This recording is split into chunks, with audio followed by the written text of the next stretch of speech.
Nossa história começa em 1850 em Nova York, quando 3 irmãs conhecidas como as Irmãs Fox chamaram a atenção pública com suas sessões espirituais.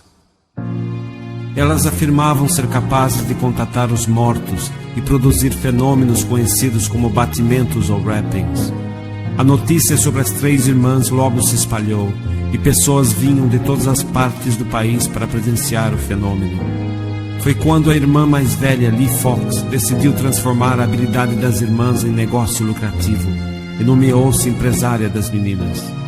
Em pouco tempo, as 3 médiuns atraíram a atenção dos ricos e famosos, viajaram pelos Estados Unidos com suas demonstrações e encorajaram muitas outras pessoas em busca de fama e dinheiro a produzir os mesmos fenômenos.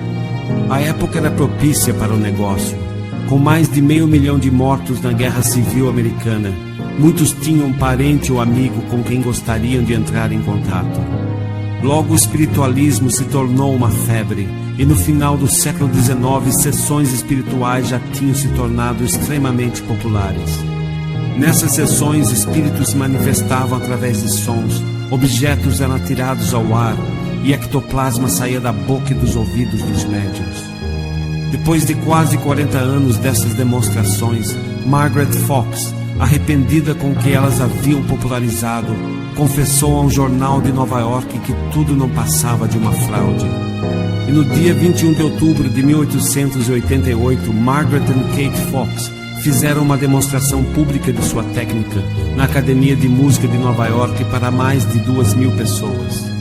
Mesmo com a confissão de Margaret e Kate e com a demonstração pública, o espiritualismo continuou a crescer nos Estados Unidos e na Europa.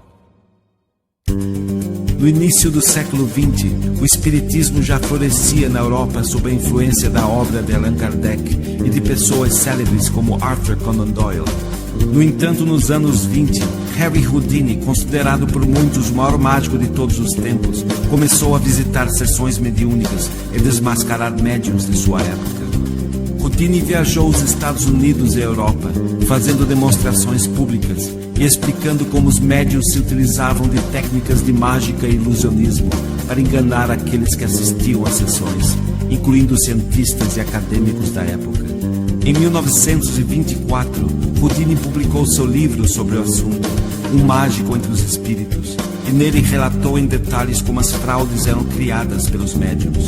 A tradição de Houdini é hoje seguida pelo mágico James Randi, criador da Fundação Educacional James Randi, que oferece um prêmio de $1 milhão para qualquer pessoa que demonstrar, sob controle experimental, qualquer tipo de poder paranormal ou sobrenatural.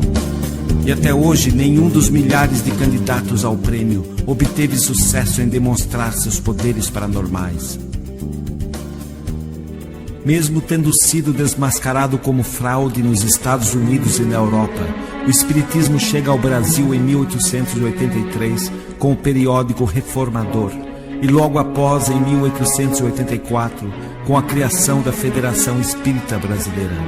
Mas foi com o médium Chico Xavier e sua entrevista em 1971 ao programa Pinga Fogo da extinta TV Tupi que o espiritismo começa a crescer no Brasil. Mas o que pouco se fala sobre Chico Xavier é que no começo dos anos 60, este famoso médium participou de apresentações fraudulentas com a médium Otília Diogo. Fraudes reveladas na época pela revista O Cruzeiro. Nesta mesma época, Chico Xavier conheceu Valdo Vieira, que o alertou para o perigo de se envolver em truques tão fajutos e o aconselhou a continuar com a psicografia, um método muito mais sutil e difícil de ser desmascarado. Naquelas reuniões que faziam de efeito físico, não aparecia que era fajuto. Dele. Tudo isso. Hoje eu falo que as coisas todas já passaram, é bom a gente clarear as coisas que a natureza humana não falha, né? Em 1958, Amaury Pena Xavier, sobrinho de Chico Xavier e médium com 50 livros publicados, foi à redação do periódico Diário de Minas, em Belo Horizonte. e confessou que suas mensagens, como também as mensagens de Chico Xavier, não passavam de fraudes. Segundo Amaury Pena, desde os 13 anos de idade, Chico Xavier o treinou para imitar o estilo de escritores famosos. Também revelou que Chico Xavier lia muito, conhecia muito bem as obras dos autores que psicografava, vivia estudando seus estilos e sabia imitá-los com grande habilidade. As ditas mensagens mediúnicas podem ser classificadas em duas categorias. Ou são vagos discursos espirituais sem qualquer conteúdo, ou então trazem alguma informação sobre a vida do falecido. Essas informações são coletadas através de pequenas conversas com os parentes do falecido antes das sessões e logo após repassadas para o médium. Neste vídeo, Valdo Vieira revela como essas informações chegam aos médiums. Então eles mandavam, o apelido dele é esse, a tia que ele gosta é essa, a madrinha dele, a Dindinha, é a fulana, ela mora assim, assim. Tudo para haver uma relação. O avô, que ele gostava muito, morreu no ano tal. Agora, eles mandavam essas cartas com tudo já mastigado para você colocar. Tudo é carta marcada, jogo de carta marcada. É a mesma coisa aquelas mensagens que o Chico recebia. Você sabe que essas mensagens psicografadas da pessoa que morreu assim, eles mandam uma carta com os detalhes para a pessoa colocar na mensagem psicografada, né?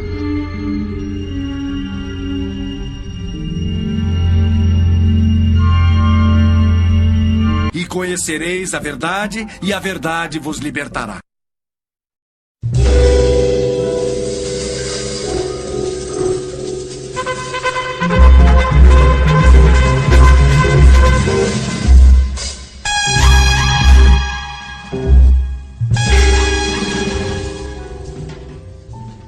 O que mais me chama atenção na obra de Allan Kardec, obra supostamente ditada por espíritos de sabedoria, é a questão do éter universal e do fluido magnético ou fluido animal. Allan Kardec era um homem do século XIX e, portanto, assimilou a ciência de seu século. E não é de se espantar que os espíritos também assimilaram essa ciência e descreveram sua natureza e o mundo espiritual baseados nos enganos científicos dessa época. A ciência do século XIX ainda estava lutando para entender o fenômeno da eletricidade e do magnetismo. Muitos acreditavam erroneamente na existência de um fluido magnético, que alguns chamavam de fluido animal. E até mesmo Maxwell postulou a existência do éter luminífero como meio de propagação das ondas eletromagnéticas. A existência do éter luminífero ou éter universal é de especial interesse. Em 1887, 18 anos após a morte de Allan Kardec, um dos mais importantes experimentos da história da ciência foi realizado em Ohio por Albert Michelson e Edward Morley. Esses dois cientistas esperavam medir os efeitos do éter na velocidade da luz em várias direções, mas nada detectaram. Desde então, muitos outros experimentos foram realizados com aparelhagem mais sofisticada e precisa, e o mesmo resultado foi encontrado. O éter universal não existe. Acontece que os espíritos do século XIX afirmavam viver no éter universal, éter que não existe. Se o espiritismo fosse realmente uma revelação, os espíritos teriam nos alertado sobre a inexistência do éter e do fluido magnético. Mas acontece que a tal revelação espírita não vem dos espíritos, vem da cabeça dos médiuns do século XIX, que compreensivelmente acreditavam e confiavam na ciência de seu século. Hoje a doutrina espírita tenta explicar este erro evidente e embaraçoso, tentando nos convencer que o significado das palavras éter e fluido, usado pelos espíritos, não corresponde ao significado usado na física do século XIX. Isto é pura desonestidade intelectual.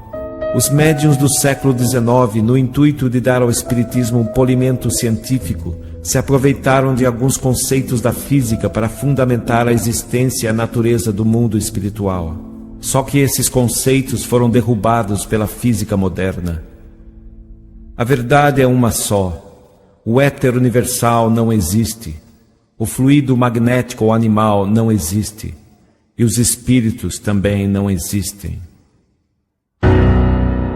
E conhecereis a verdade, e a verdade vos libertará. Boa noite. Este é mais um vídeo da série O Espiritismo é uma Farsa. O nome desse vídeo é 10 provas e evidências que desmascaram Chico Xavier. Ele vai ser dividido em duas partes. O primeiro com esses argumentos e o segundo com os demais. Então, para começar, eu vou falar do caso das fotos falsas que foram apresentadas à equipe da revista O Cruzeiro em 1964, quando a equipe foi até Uberaba na tentativa de fazer uma reportagem sobre as espetaculares sessões que eram abertas por Chico Xavier, eram conduzidas por Valdo Vieira e tinham a participação especial de uma médium chamada Otília Diogo. Essa equipe de médiums, quando da chegada da equipe do Cruzeiro na cidade, apresentou para ela uma série de fotos que eles diziam que comprovavam a veracidade das aparições, dos ectoplasmas e das maluquices que eles faziam lá. Uma das fotos, e que eu acho que compromete, a que mais compromete Chico Xavier, é essa aqui. Vocês vão encontrar na revista O Cruzeiro, de janeiro de 1964. E aqui está Chico Xavier à esquerda, Valdo Vieira à direita, no meio Otília Diogo, e sentado na frente dela, um médium chamado Antônio Alves Feitosa, expelindo o que os médiums diziam ectoplasma pela boca. Acontece que a gente sabe que ectoplasma não existe, e a gente também sabe que pelo menos uma das pessoas aqui foi pega mais tarde por farsa, por charlatanismo. A pessoa era a mulher que está fantasiada aqui de fantasma. Então, com isso, a gente pode concluir que aconteciam, sim, fraudes em Uberaba. Aconteciam fraudes em Uberaba quando Chico Xavier estava em Uberaba. Aconteciam fraudes no centro espírita frequentado por Chico Xavier. Chico Xavier andava na companhia de pessoas que a gente sabe que eram farsantes. E a gente também pode especular se Chico Xavier não era só mais um desses farsantes, porque para montar uma foto dessa não é uma coisa simples, ou então que uma pessoa simplesmente inocente vai deixar que as pessoas atuem dessa forma e não percebam que tudo aquilo ali é uma encenação. Então, para continuar, eu vou falar das psicografias falsas que foram registradas na revista Realidade de 1971. Um repórter chamado Hamilton Ribeiro foi até Uberaba com a tentativa de pegar Chico Xavier. Para pegar o Chico Xavier, ele fez um teste. O teste era o seguinte: ele inventou um nome e um endereço e entregou para Chico Xavier, sem Chico Xavier saber que aquele nome e endereço não existiam, para ele psicografar. A ideia era a seguinte: se Chico Xavier psicografasse alguma coisa, aquela psicografia seria falsa, porque já que não existia nenhum nome, nem o endereço que estava ali no papel, então só poderia ser teoricamente, nenhum fantasma, nenhum espírito iria até o Chico Xavier para psicografar. Mas vocês vão ver a conclusão da reportagem aqui nessa revista Realidade de novembro de 1971. O nome da matéria é O Cérebro Anormal de Chico Xavier, concordo? E o desfecho da matéria é o seguinte: mas agora vou ler a receita psicografada do pedido que fiz hoje em nome de Pedro Alcântara Rodrigues, Alameda Barão de Limeira, 1327, apartamento 82, São Paulo. Assim como no caso da alergia, não veio uma receita de remédios, mas uma orientação espiritual. Na letra inconfundível de psicografia, lá está: junto dos amigos espirituais que lhe prestam auxílio, buscaremos cooperar espiritualmente em seu favor. Jesus nos abençoe. O que pensar disso? Nem a pessoa com aquele nome, nem mesmo esse endereço existem. Eu os inventei. Então, essa é a segunda grande prova que desqualifica a mediunidade de Chico Xavier. E na mesma revista vocês vão ver o eletroencefalograma de Chico Xavier comentado por pelo menos um médico neurologista. O Hamilton Ribeiro conseguiu um eletroencefalograma do médium, do Chico Xavier, e apresentou para um médico neurologista chamado Juvenal Guedes, sem informar ao médico que aquele eletroencefalograma pertencia a Chico Xavier. Essa aqui vai ser a resposta do Juvenal Guedes ao Hamilton Ribeiro ao analisar o eletroencefalograma. O eletroencefalograma é esse aqui. Está aqui um trecho dele, lógico, o eletroencefalograma é muito maior que isso. Então, a resposta do Juvenal Guedes é a seguinte: não é um elétron normal, absolutamente. Durante a ativação pela hiperpneia e pela psicografia, nota-se uma disritmia de origem subcortical com predominância nas regiões temporais do hemisfério esquerdo. Em miúdos, há uma descarga elétrica anormal produzida abaixo do córtex que se irradia ora à direita, ora à esquerda. Diante de uma ativação dessa descarga, o paciente pode chegar à convulsão do tipo epilético ou equivalente, entre parênteses, alinhamento, sensação de ausência, automatismo psicomotor, sensação de já visto, de déjà vu, etc. Qualquer afirmação médica, no entanto, precisa ser cotejada com a história clínica do paciente. E a gente sabe que a história clínica de Chico Xavier é de ver e ouvir coisas mesmo.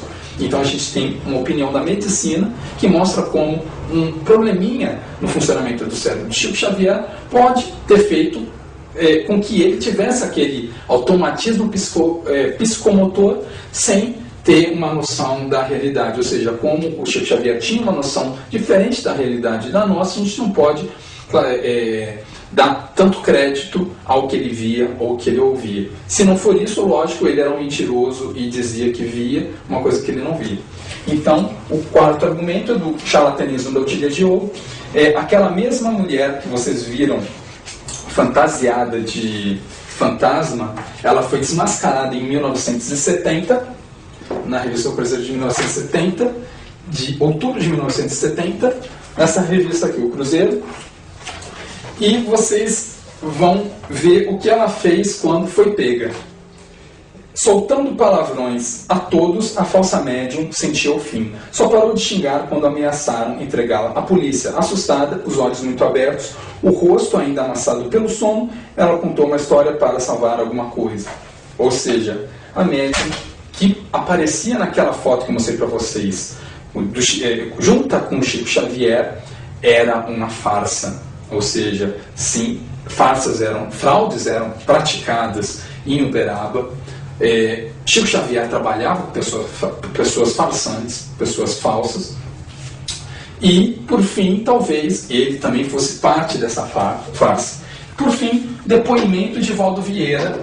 Não sei quando ele fez, mas eu vou colocar o link para que vocês mesmos possam observar no minuto 3 e 33 segundos do vídeo, do link que eu vou mostrar aqui nesse vídeo, o próprio Valdo Vieira colocando em dúvida a moralidade, a conduta do Chico Xavier. Então, muito obrigado e até o próximo vídeo. E conhecereis a verdade, e a verdade vos libertará. A dona Célia do Carmo, lá no Rio de Janeiro, ela atendia milhares de mães, eu já vi algumas dessas reuniões, a maioria delas perderam os filhos. Todos aqueles casos, mais ou menos, seriam esse caso, que as mulheres ficam querendo receber mensagem para saber como o filho está. Não é todo caso, mas uma boa parte deles. A mesma coisa é aquelas mensagens que o Chico recebia.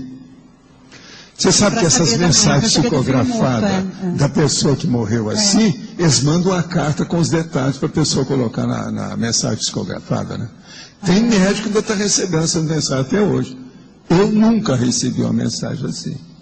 Agora, o pior disso é aquilo que eu falo para vocês. A natureza humana não fala. Quando eu deixei o movimento espírita, e eles mandaram as cartas dessa para mim, para eu receber mensagem para a pessoa. Eu queimei as cartas, só para não envolver ninguém. Então eles mandavam, o apelido dele é esse, a tia que ele gosta é essa, a madrinha dele, a Dindinha, é a fulana, ela mora assim, assim. Tudo para haver uma relação. O avô, que ele gostava muito, morreu no ano tal. Agora, eles mandavam essas cartas com tudo já mastigado para você colocar. Tudo é carta marcada, jogo de carta marcada. Foi por isso que quando o Souto Maior esteve aí, eu falei com ele, você já viu isso, seu já? Ele já tinha visto.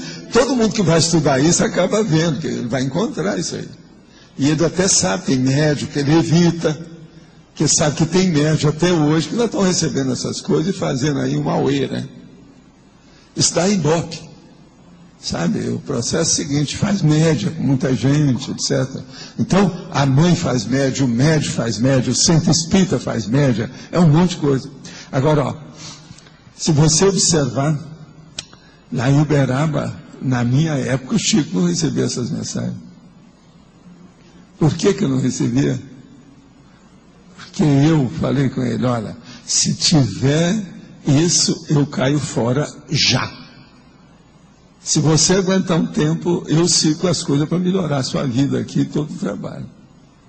Tinha várias coisas. Outra coisa, você nunca viu naquelas reuniões que fazia de efeito físico, não aparecia, que era uma fajuta. Dele. Tudo isso. Hoje eu falo que as coisas todas já passaram, é bom a gente clarear as coisas que a natureza humana não falha, né? E conhecereis a verdade, e a verdade vos libertará. Boa noite. Este é mais um vídeo da série O Espiritismo é uma Farsa. Essa é a segunda parte do vídeo 10 provas e evidências que desmascaram Chico Xavier.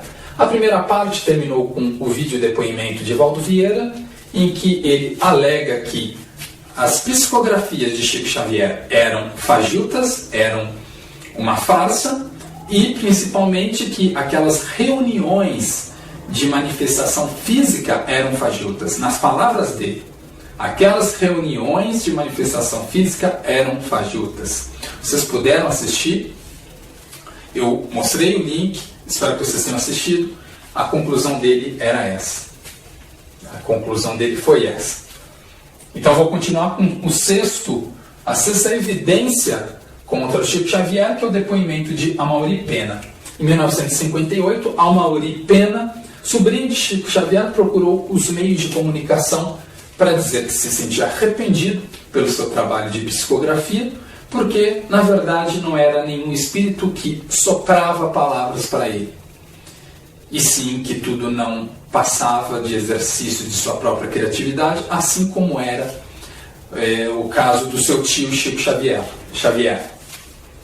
Graças a esses depoimentos, em 16 de julho de 1958, o jornal O Globo publicou em sua manchete: desmascarado Chico Xavier por seu sobrinho e auxiliar. Essa é a sexta evidência. A sétima evidência eu considero mais uma prova, como uma prova porque é um livro de Chico Xavier chamado Cartas de uma Morta, em que ele diz que em Marte havia vida inteligente, que essa vida inteligente produzia veículos voadores, de modo que a vida era aérea, era mais aérea do que na Terra, e que havia oceanos em Marte. Acontece que esse livro foi escrito em 1935, quando o homem não tinha chegado sequer à Lua, ou seja, foi uma aposta arriscada de Chico Xavier que se mostrou mal sucedida. Hoje a gente sabe que não existe vida em Marte, pelo menos não na superfície. A gente tem certeza que não existem oceanos em Marte, e a gente sabe que não existem carros voadores em Marte. Tudo isso daí foi uma invenção de Chico Xavier, então a gente pode afirmar duas coisas. Desde 1935, Chico Xavier publica mentiras, e pelo menos uma obra de Chico Xavier é uma mentira. É mentirosa. O oitavo argumento está no site Obras Psicografadas. Nesse site existem várias reportagens que mostram trechos da obra de Chico Xavier que teriam sido emprestadas de outras obras, ou seja, plágio. Um dos casos é o próprio Cartas de uma Morta, que Chico Xavier teria pegado trechos de escritos de Camilo Flammarion, que era uma espécie de ajudante de Allan Kardec. Sim, o racista Allan Kardec. Espero que vocês leiam, tirem suas próprias conclusões. É um site muito interessante. E, inclusive, o site ameniza um pouco a situação de Chico Xavier, dizendo que ele pode ter sofrido de criptominésia. Criptominésia é quando você absorve uma informação, essa informação fica perdida na sua memória, e um processo específico faz com que essa informação surja de uma forma abrupta, como se fosse ideia sua, como se fosse uma criação da própria pessoa. Como a gente sabe que o Chico Xavier tinha ali seus problemas mentais, como a gente comentou no primeiro vídeo, pode ser sim uma explicação para esses trechos tão parecidos com trechos de outros livros. Nono, depoimentos diversos. na verdade, eu vou citar 2 casos. Um dos casos vocês vão encontrar no link que eu vou colocar na tela e que está nas informações, o link do Obras Psicografadas, do depoimento de um rapaz chamado Maurício Lopes. Maurício Lopes perdeu o irmão, seus pais procuraram Chico Xavier, e Maurício Lopes, ele relata como existe toda uma preparação antes da psicografia. Chico Xavier se reunia com os pais da vítima, da pessoa que morreu, ou então com o irmão da pessoa que morreu, com os filhos da pessoa que morreu, assim por diante, para saber mais detalhes sobre aquela pessoa. Ou seja, Chico Xavier psicografava tendo consciência de todas as pessoas que ele mencionava na carta. Ou seja, não era coincidência. Não era como você vai explicar que Chico Xavier sabia o nome da avó da pessoa morta. As pessoas revelavam isso em um processo da psicografia, seja para o Chico Xavier, seja para auxiliares de Chico Xavier, como contou Valdo Vieira. Outro caso é que muitas das pessoas que visitavam Chico Xavier em Uberaba ficavam decepcionadas com a repetição de mensagens. Nem todas as pessoas conseguiam ter uma audiência com Chico Xavier, ou seja, a psicografia dela só poderia ser padronizada, só poderia ser superficial. Muitas pessoas percebiam isso sim, nem todo mundo acreditava naquelas mensagens que Chico Xavier produzia, e isso daí é um fato conhecido, se vocês procurarem vocês vão ver. A última argumentação, a última evidência contra Chico Xavier está naquela revista Realidade de 1971, que eu já apresentei no último vídeo. Esse aqui, de novembro de 71, em que Hamilton Ribeiro relata uma história contada de Chico Xavier, que foi confirmada por Chico Xavier. Eu vou ler aqui o trecho da reportagem. O caso se deu numa fazenda do Ministério da Agricultura em Pedro Leopoldo, onde ele era escriturário. Chico estava numa sala com mais um colega escrevendo normalmente, quando seu companheiro percebeu nele um rito de dor, contrações, palidez e desfalecimento, ou seja, epilepsia. Correu em seu auxílio, chamou gente e logo foi providenciando o médico. Chico Xavier relata então: eu estava trabalhando quando vi entrarem 2 espíritos perturbados. Um deles apertou o gatilho e a bala atingiu meu ombro, mas só de raspão, porque eu ainda tive tempo de desviar meu corpo. Daí é só um trecho do relato de Chico Xavier. Agora, esse relato foi apresentado por um psiquiatra chamado Alberto Lira, que concluiu o seguinte: tendo em vista que seu eletroencefalograma revela um foco temporal classicamente responsável por distúrbios sensoriais, com ocorrência de alucinações, vozes, visões, etc., podemos estar diante de um ataque epiléptico. Óbvio. Por outro processo psicológico, uma pessoa contando repetidas vezes um episódio e obtendo para ele o consenso de seu meio, e o meio espírita aceita muita besteira, muita baboseira. Se você contar praticamente qualquer historinha, no meio espírita eles vão acreditar, acaba acreditando que ele é de fato verdadeiro e nunca mais duvidará que assim não seja. Ou seja, concluo os 10 argumentos que desmascaram Chico Xavier aqui. Espero que vocês tirem suas próprias conclusões e formem suas opiniões, assim como eu formei a minha. Com base nesses 10 argumentos e muitos outros, eu concluo que, para mim, na minha opinião, o Chico Xavier era uma mistura de farsa com pessoa que sofria de um problema mental que fazia com que ele visse coisas e ouvisse vozes. Da mesma forma que Nash, aquele economista, em que inclusive existe um filme chamado A Mente Brilhante, sofria com sua esquizofrenia. Então, possivelmente, Chico Xavier era um esquizofrênico, mas que também via ali a Odília Diogo praticando suas brincadeiras, Valdo Vieira praticando suas brincadeiras, e fazia vistas grossas, tendo em vista que ele queria ser aceito. O objetivo do Chico Xavier não era ter dinheiro, mas sim ser aceito e ser respeitado. Essa é a minha opinião. Espero que vocês tirem a própria Conclusão, tirem a própria conclusão, formem suas opiniões. Muito obrigado e até o próximo vídeo. Boa tarde. Este é o primeiro vídeo da série O Espiritismo é uma Farsa. O título deste vídeo vai ser Por que os espíritas não costumam argumentar civilizadamente? A resposta para essa pergunta é muito fácil. É porque o espiritismo tem bases muito fracas. Tanto Allan Kardec, que era racista, tanto Chico Xavier, que tinha problemas mentais, e uma série de relatos mostram como ele não era uma pessoa que merecia credibilidade, e outros relatos, vários relatos, como o das irmãs Fox ou de Houdini, que mostram como o espiritismo não tem uma base forte de fato. E tem um capítulo interessante, que é o 18 de Deuteronômio, versículos 10 a 12. Eu vou ler ele para vocês verem o que Deus acha dos espíritas.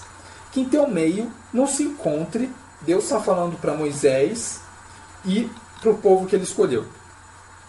Que em teu meio não se encontre alguém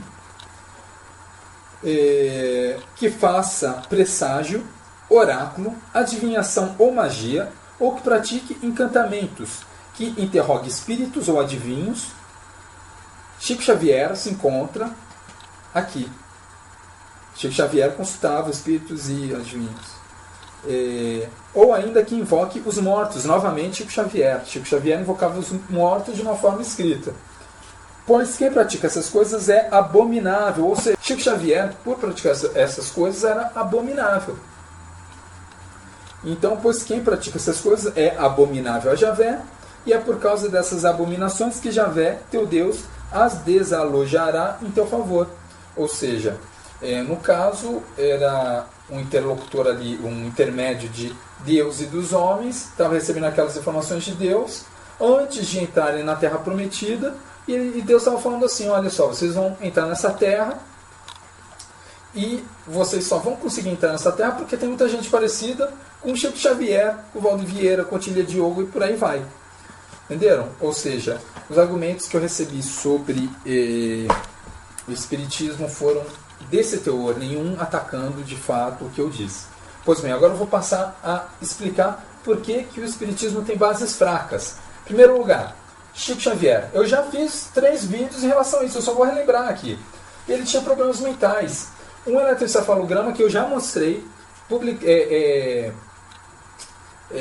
comentado por 2 neurologistas, mostrava como ele tinha ali sinais de que via coisas e ouvia coisas. Ou seja, você não pode dar credibilidade, ou então muita credibilidade a uma pessoa dessa, porque ela tem uma percepção da realidade diferente da nossa.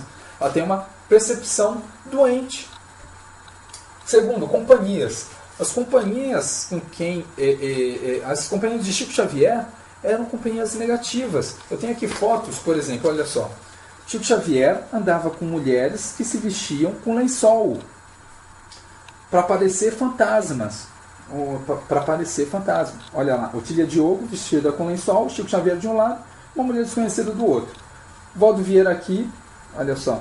Valdo Vieira do lado da Otília Diogo, que a propósito confessou que praticava esse charlatanismo. Ela foi pega com a boca na botija e, se eu não me engano, ela foi punida por causa disso. Punida penalmente. Aqui, olha só a cara de maluco que o Valdo Vieira estava fazendo nessa foto. Opa, vamos ver. Aqui. Pois bem, outra foto em que Chico Xavier aparece do lado do Valdo Vieira, com Otília Diogo no meio, e, assim, 2 fortes evidências de que eram pessoas mal intencionadas. A fantasma no meio, uma fantasma de lençol, muito fácil de enganar crianças, mas muito difícil de enganar uma pessoa inteligente. E o que está sendo da boca do homem teria sido um ectoplasma, seria ectoplasma, mas, como eu mostrei em determinada reportagem, o repórter pegou um pedaço desse ectoplasma e mandou para um perito que mostrou que aquilo não era nada mais que algodão, pano de algodão. Outra coisa, relatos publicados, aquela reportagem do Hamilton Ribeiro, em que ele dá para o Chico Xavier uma mensagem, ele psicografar um tema para ele psicografar, que era para um conhecido dele que tinha falecido, mas aquele nome era inventado pelo próprio repórter, e o Chico Xavier psicografou mesmo assim, como se aquele homem existia, ou seja, se o homem inventado pelo Hamilton Ribeiro não existia, também o espírito que ditou para o Chico Xavier não existia. Isso daí é uma questão de lógica. Se você não acredita, então se você quer fechar os olhos para isso, o problema é seu. Mas são 3 argumentos muito fortes que mostram como Chico Xavier era uma farsa sim. Agora, Allan Kardec. Allan Kardec, eu já fiz 2 vídeos mostrando como ele era racista. Eu só vou relembrar aqui o artigo A Perfectibilidade da Raça Negra, que mostrava como o Allan Kardec achava que as almas são criadas todas iguais. Almas menos evoluídas precisam de corpos menos evoluídos. Que ele menciona os negros. Quando o negro evolui, quando ele reencarna e ele tem evolução o suficiente, ele pode ter a sorte de encarnar num corpo branquinho. Entenderam? Porque eu estou chamando Allan Kardec de racista porque ele diz isso. É só vocês lerem esse artigo. É simples. Assistam aos 2 vídeos que eu produzi, que vocês vão ver. Se vocês procurarem de fato e estiverem interessados na verdade, vocês vão ver como ele era racista. Camilo Flammarion era o carinha que ajudou o Allan Kardec a escrever o livro O Gênese. Acontece que ele, mais tarde, afirmou que tudo que ele disse para o Allan Kardec não tinha nada a ver com o espírito, como o Allan Kardec queria fazer parecer naquele livro.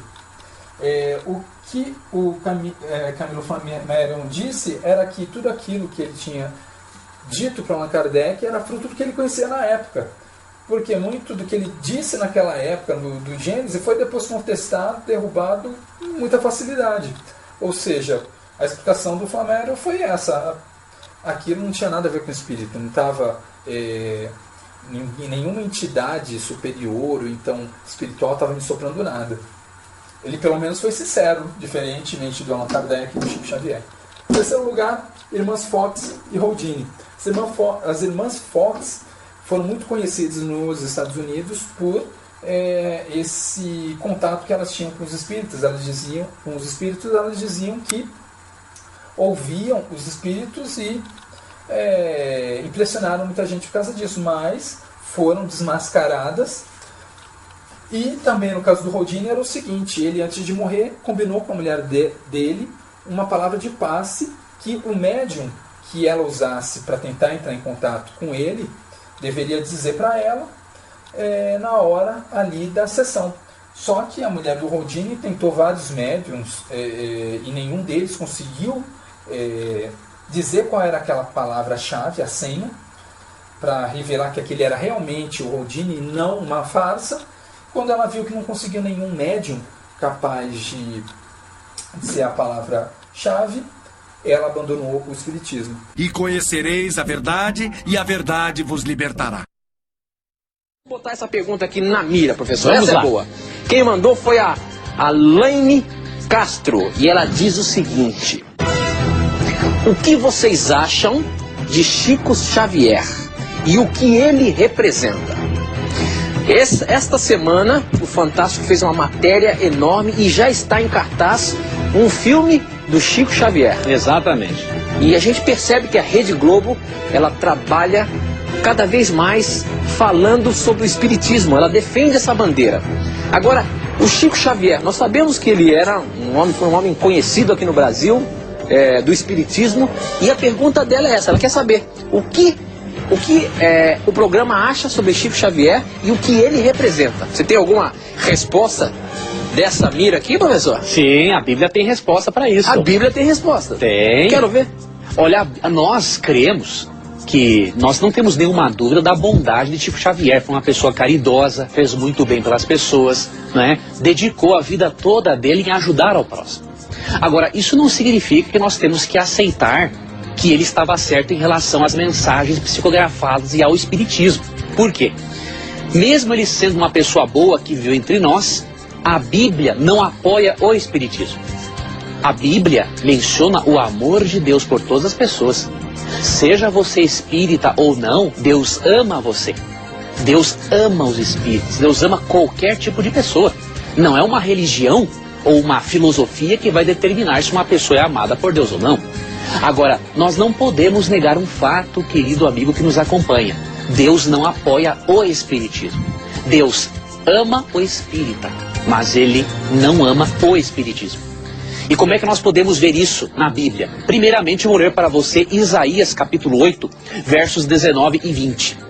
Se alguém disser para você consultar um médium espírita, qual é a mensagem da Bíblia? O que a Bíblia aconselha a você? Isso aqui não é eu que estou dizendo, não é o programa Na Mira da Verdade, é a Bíblia.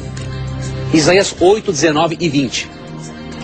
Quando disserem a vocês, procurem um médium ou alguém que consulte os espíritos e murmure encantamentos, pois todos recorrem a seus deuses e aos mortos em favor dos vivos, respondam à lei e aos mandamentos.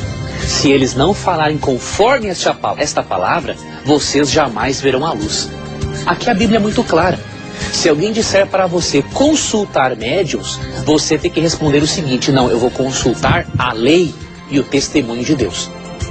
Porque o próprio verso 20 afirma que qualquer pessoa que não fala de acordo com a Bíblia, ela não é iluminada por Deus. Então, a Bíblia oferece alternativa. Ou você consulta os médiuns espíritas ou consulta a Bíblia. Não tem como duas coisas contraditórias serem verdadeiras ao mesmo tempo. Quando você vai, por exemplo, para Deuteronômio 18, esse aqui é um texto muito forte, só que eu tenho que ler para você, porque se eu não ler, Deus vai cobrar de mim depois.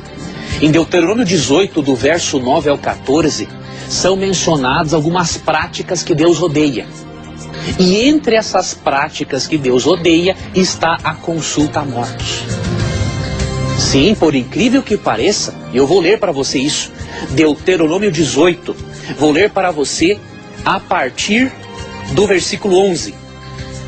Quando Deus afirma que não devem haver certas práticas no povo de Israel, Ele afirma também o seguinte: ou faça encantamentos, que seja médium, consulte espíritos ou consulte os mortos. O Senhor tem repugnância por quem pratica essas coisas. Bom, se a Bíblia é clara em dizer que Deus abomina, tem repugnância à consulta a mortos, alguma coisa tem de errada com os espíritos de mortos. Isso significa que na verdade não são espíritos de mortos. Quando você estuda a Bíblia, Gênesis 3, que você percebe Satanás incorporando em uma serpente para ela falar. Quando você estuda 2 Coríntios 11, 14 e 15, você percebe que Satanás se transforma em anjo de luz. Você não tem dúvida alguma de que esses espíritos de mortos que conversam com pessoas, na verdade, são demônios personificados. É uma terça parte dos anjos do céu que foram expulsas porque não quiseram estar sobre o governo de Deus, e eles têm o poder da personificação. Eles personificam o corpo, a voz e até o cheiro do perfume de uma pessoa que morreu. Eu sei que você pode ter ficado triste com isso que é o que eu falei, mas não fique triste. 1 Tessalonicenses 4,18 afirma que a forma de você ser confortado em relação à morte de um ente querido não é crendo no espiritismo. A forma de você se confortar é você aceitar a doutrina da ressurreição. Porque em 1 Tessalonicenses 4, 13 a 18 promete que um dia você vai ver o seu ente querido não em uma forma de espírito desencarnado, mas Deus vai ressuscitá-lo, transformá-lo, e você vai poder dar aquele abraço carinhoso como você dava quando essa pessoa estava viva.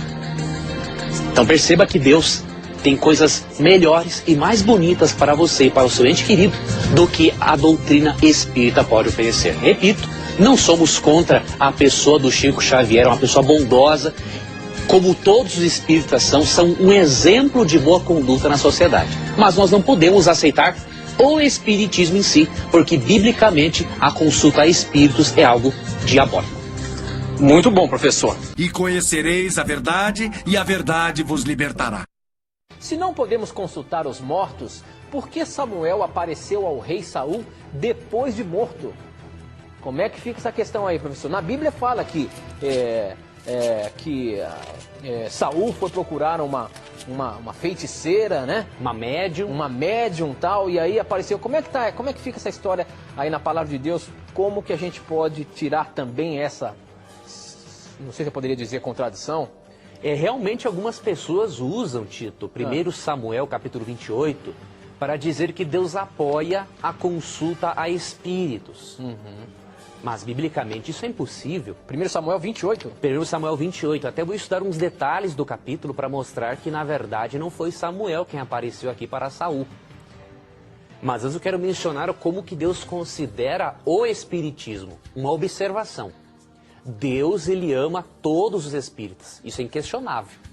Aqui, os textos que eu lerei na Bíblia não tem nada a ver com o espírita. O espírita e todas as pessoas são alvos do amor de Deus. Cristo morreu por eles. E o espírita é uma pessoa muito caridosa. E Deus tem uma atenção muito especial para com o espírita, porque Deus quer mostrar ao espírita muitas coisas da palavra de Deus que ele precisa aprender para a salvação dele.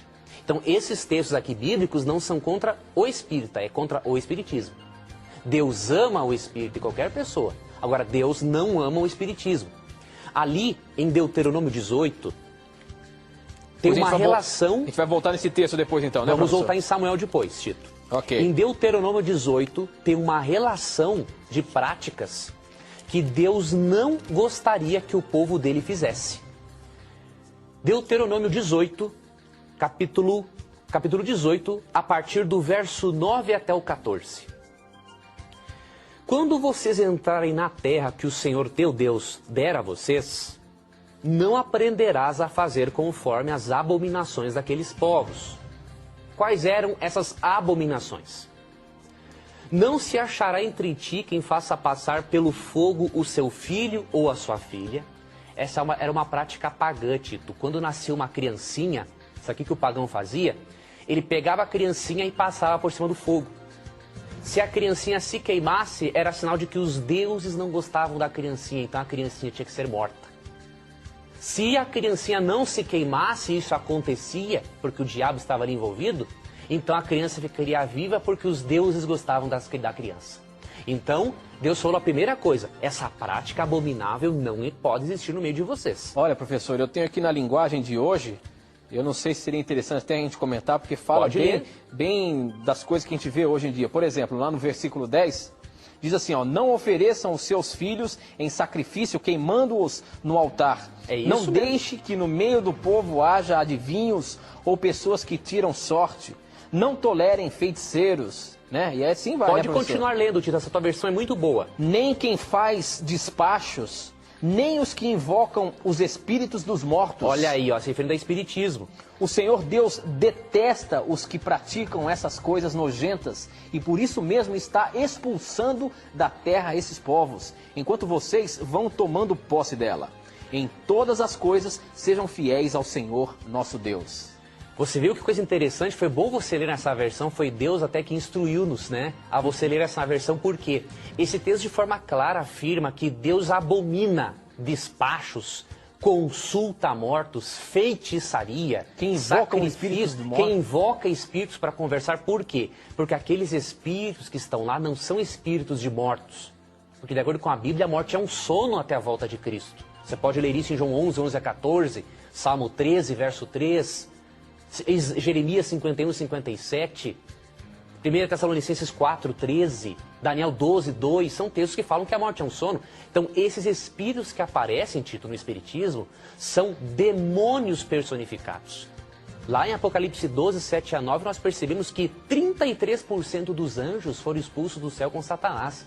Então, esses anjos hoje, eles vão aos centros para poder enganar as pessoas sinceras que ali estão, para desviar a atenção delas de Deus. E uma vez eu li uma citação de Allan Kardec que eu fiquei até admirado. Ele tentando explicar esse texto, na verdade ele não explicou nada, ele falou no livro dele, A Gênesis, ele falou o seguinte, que em Deuteronômio 18, Deus proibiu a consulta a mortos, porque Deus não queria que o povo se familiarizasse com o que os pagãos faziam. Isso não tem o fundamento bíblico, porque o Salmo 84, 11 afirma que Deus não só nega nenhum bem, ou seja, nenhuma coisa boa, àqueles que o amam. Então, se o espiritismo fosse algo bom, Deus não ia proibir, só porque as outras nações o praticavam. Então, Deus proibiu porque Deus condena, sim, o espiritismo. Mas vamos para 1 Samuel 28. Sim. 1 Samuel 28, o que confunde muitas pessoas ocorre a partir aqui do verso 3. Vamos ler a partir do verso 1. Sucedeu naqueles dias que, juntando os filisteus os seus exércitos para a peleja, para fazer guerra contra Israel, disse Aquis a Davi: fica sabendo que comigo sairás a peleja, tu e os teus homens. Então disse Davi a Aquis: assim saberás quando pode o teu servo fazer. Disse Aquis a Davi: por isso te farei minha guarda pessoal para sempre. Verso 3. Já Samuel era morto, e todo o Israel o tinha chorado, e o tinha sepultado em Ramá, que era a sua cidade. Saul havia desterrado, expulsado os médiuns e os adivinhos. Ajuntaram-se os filisteus e vieram acampar-se em Sunem. Ajuntou Saul a todo Israel e se acamparam em Gilboa. Vendo Saul o acampamento dos filisteus, foi tomado de medo e muito estremeceu seu coração. Consultou Saul ao Senhor, porém o Senhor não lhe respondeu, nem por sonhos, nem por Urim, que era uma pedrinha que Deus comunicava, fazia acender, nem por profetas. Verso 7. Então disse Saul a seus servos: apontai-me uma mulher que seja médium, para que eu me encontre com ela e a consulte. Disseram-lhe os seus servos: há uma mulher em Endor, que é médium. Saul não podia mais se comunicar com Deus, porque Saul pecou tanto que ele cometeu o pecado imperdoável. Deus não pôde mais se comunicar com ele. E aí Saul, aquele que havia expulsado médiuns da nação por ordem de Deus, passou a consultar médiuns. Por isso que Paulo fala em 1 Coríntios 10:12, quem está em pé, cuide para que não caia. E Saul, no desespero, ele foi consultar essa médium e olha o que aconteceu. Depois que ele conversa com ela e prova e tenta mostrar que ele não ia matá-la, aí o que acontece? Ele afirma o seguinte: respondeu-lhe o rei: não temas, que vês? Então a mulher respondeu a Saul: vejo um Deus que sobe da terra. Perguntou ele: como é a sua figura? Respondeu ela: vem subindo um ancião e está envolto numa capa. Entendendo Saul que era Samuel, inclinou-se com o rosto em terra e se prostrou. Então perceba, na verdade não era Samuel quem havia aparecido ali. Saul entendeu que fosse Samuel. E para fecharmos definitivamente a questão, basta ler 1 Crônicas 10, 13 e 14 e veremos que um dos motivos que Deus permitiu que Saul fosse morto foi porque ele consultou uma médium espírita. Se fosse isso possível, se fosse lícito a Deus, se fosse Saul quem estivesse lá, Deus não teria permitido que Saul morresse por ter consultado Samuel, que era um profeta de Deus.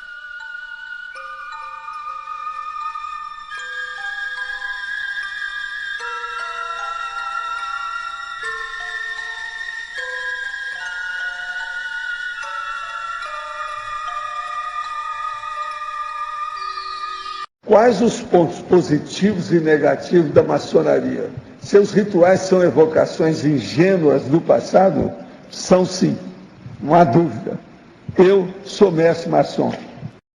Este senhor, chamado Valdo Vieira, que foi companheiro de Chico Xavier, que é espírita, que nos relatou toda a farsa, toda a mentira de Chico Xavier, do espiritismo, ele declara abertamente que é maçom. E sabemos que a maçonaria ensina a mentira, que a maçonaria é uma religião, que a maçonaria adora Lúcifer, que a maçonaria adora o diabo, segundo o livro de Albert Pike, o Papa da Maçonaria. Sabemos também que Allan Kardec era maçom, que Leon Denis, que sucedeu Allan Kardec, também era maçom. Então sabemos que a maçonaria também está por trás do espiritismo, que ela é comandada, criada pelo diabo. Você que é espírita, agora você está entendendo que o espiritismo é uma mentira do diabo. Faça a vontade de Deus, obedeça a Deus, saia dessa mentira, essa enganação do diabo. O diabo não tem nada a oferecer a ninguém, nem a ele mesmo, somente o sofrimento eterno. Eu sou mestre maçom, fiquei lá 6 meses e eles me deram o kit plástico. A maçonaria abriu uma opção de coisa, não ficou tão hermética, tão fechada, mas mesmo assim, os rituais fazem você perder muito tempo. São sempre as mesmas coisas, não precisa daquilo. Nós já temos ritual demais, que é cumprimentar uns aos outros, mandar cartão na época do Natal, isso tudo é muita coisa. Agora lá não, lá é negócio ali, é pior do que caserna. Agora, veja, eu entrei na loja principal de Uberaba, que não existe até hoje, numa praça lá, que é a maior daquele interior. Então eu falei assim, então o melhor é eu então cuidar da vida, porque eu tinha que trabalhar, fazer uma opção de coisa, e ali a maçonaria tinha aquela exigência semanal dentro dos processos, uma coisa toda. Então o que eu fiz? Eu falei com eles, eles me deram o kit place, ou kit place, que eu chamava. E eu tenho esse documento até hoje. Quer dizer, eu sou mestre maçom, tenho o kit place. Aqui, até no exterior, em muitos lugares, eles viam que eu era maçom e me pediam assistência para ver uma coisa ou outra. Eu descobri que eu era maçom, as portas todas se abriram. Eu cheguei a usar isso para poder comprar livro, umas coisas que eu fazia até no exterior. Às vezes vale a pena. Agora, eu não tenho, por exemplo, porque isso sempre tem uma senha, de tanto em tanto tempo tem uma senha. Para você participar, você tem que ter aquela senha. Agora, eu às vezes não preciso de senha pelo seguinte, qualquer coisa, não, vamos ver, você está querendo saber se eu sou maçom? Então começa a falar umas coisas para o cara. Você sabe o que é isso? Sabe o que é isso? Sabe o que é? Eu faço interrogatório aí. Não, já sei, você é maçom. Então, aí acaba a conversa. Eu já tive que usar isso em algumas circunstâncias, na minha vida inteira. O aperto de mão, que parece que é diferente. Mas tudo é bobagem. O negócio de aperto de mão, a assinatura que a pessoa faz, a saudação que existe, o processo, por exemplo, o modo de falar, frases típicas do lugar. Você está entendendo? Isso tudo é tolice. Hoje todo o povo já sabe disso. Eu trabalhei, por exemplo, no Instituto do Cego do Brasil Central por causa da maçonaria. Vários lugares que eu tive por causa da maçonaria. Eles ajudavam tudo. E conhecereis a verdade, e a verdade vos libertará. Senhoras e senhores, prezados companheiros, mais uma vez, Divaldo Franco retorna à Americana, como já de outras jornadas.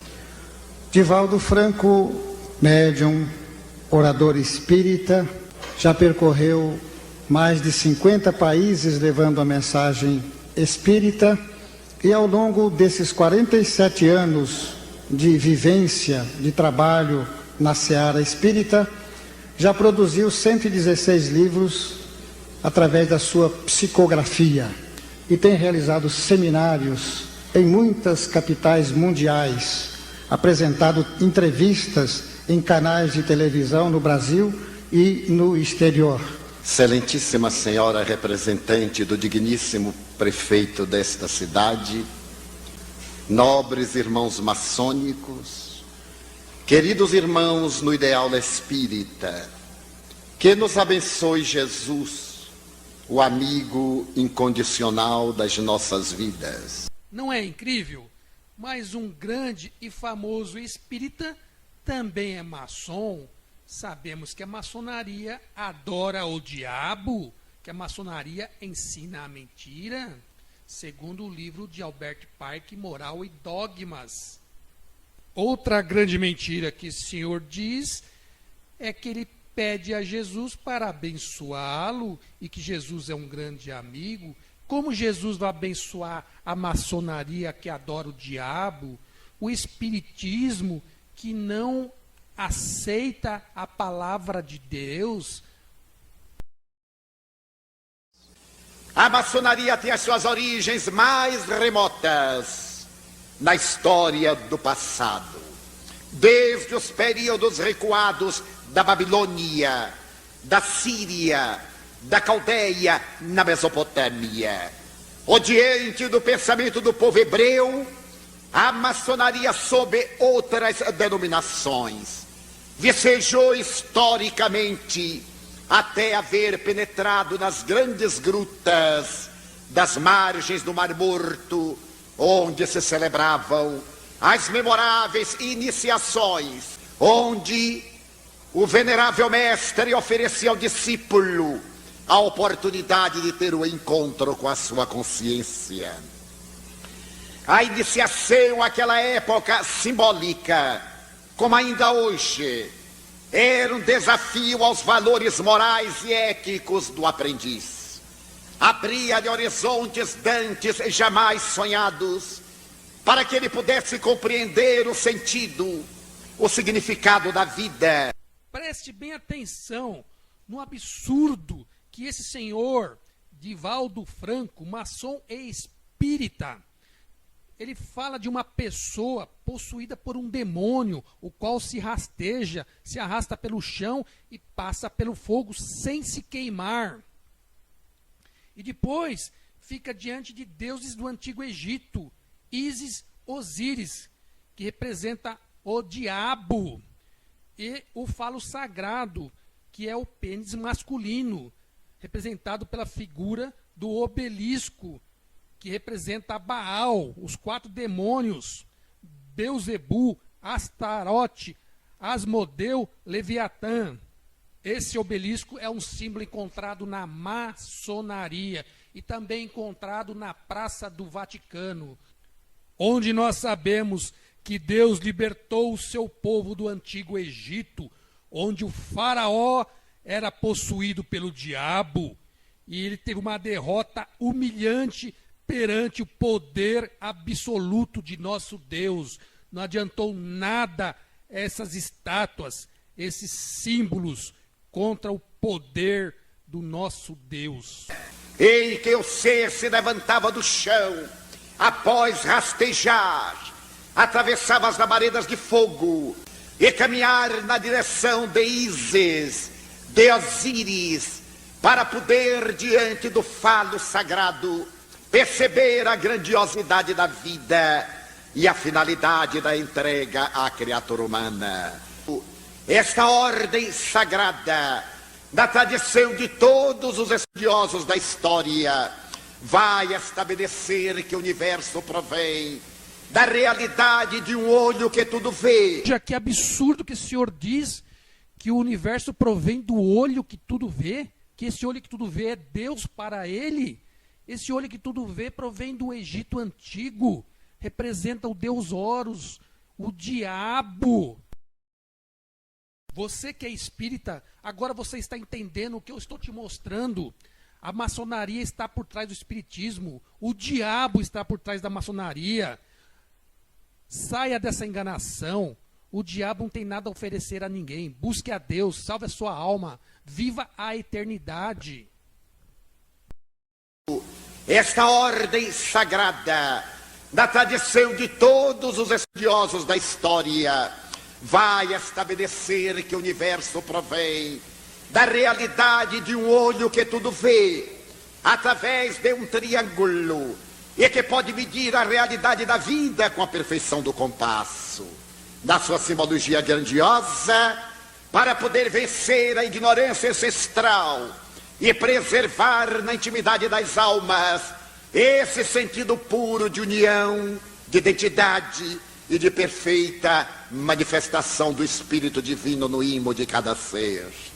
Allan Kardec, o grande codificador da doutrina espírita, que foi considerado maçom, graças ao que foi encontrado na sua casa o comprovante de alguns dos instrumentos da maçonaria, que certamente lhe foram doados por amigos muito chegados, inclusive o avental, com que os maçons celebram o seu culto na intimidade dos seus templos.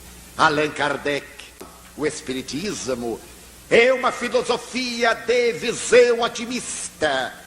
A maçonaria trabalhando os seus discípulos. O Espiritismo bebendo da mesma fonte generosa do Evangelho de Jesus.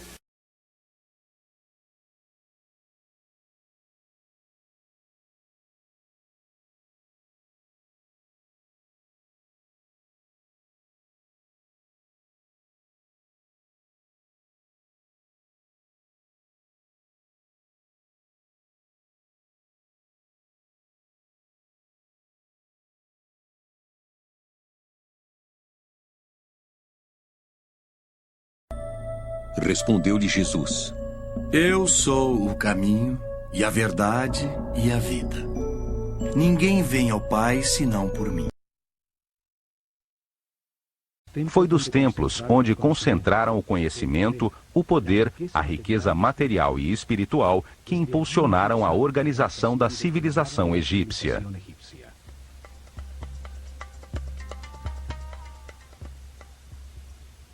Utilizaram o olho de Horus como símbolo desta organização fechada de sacerdotes que dirigiu o destino do Egito por milhares de anos, nas sombras, atrás do faraó.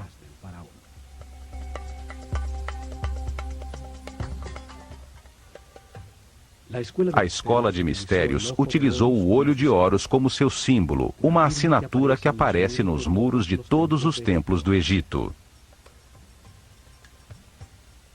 Um símbolo que traz à mente e evoca o seu significado, sua ação principal, e transmite uma ideia de uma maneira muito simples, além das palavras. Seu significado pode ser entendido milhares de anos depois de ter sido desenhado.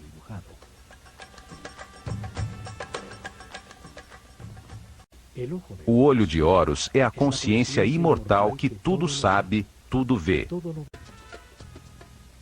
Evidentemente, os sábios sacerdotes se viam como observadores e guias de um movimento de aperfeiçoamento em direção à luz. Por isso, o seu símbolo era o olho de Horus, o olho que tudo vê.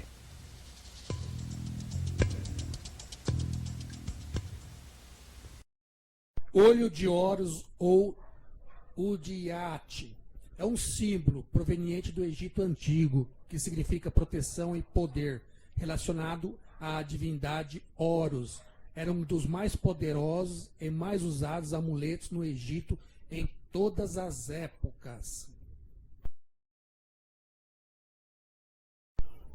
Olho de Horus ou Udiate. Olho de Horus é a serpente. Simbolizava um poder real, tanto que os faraós passaram a maquiar seus olhos como o óleo de Horus e a usar serpentes esculpidas na coroa. Os antigos acreditavam que esse símbolo de indestrutibilidade poderia auxiliar no renascimento, em virtude de suas crenças sobre a alma. Esse símbolo aparece no reverso do grande selo dos Estados Unidos da América, sendo também um símbolo frequentemente usado e relacionado à maçonaria.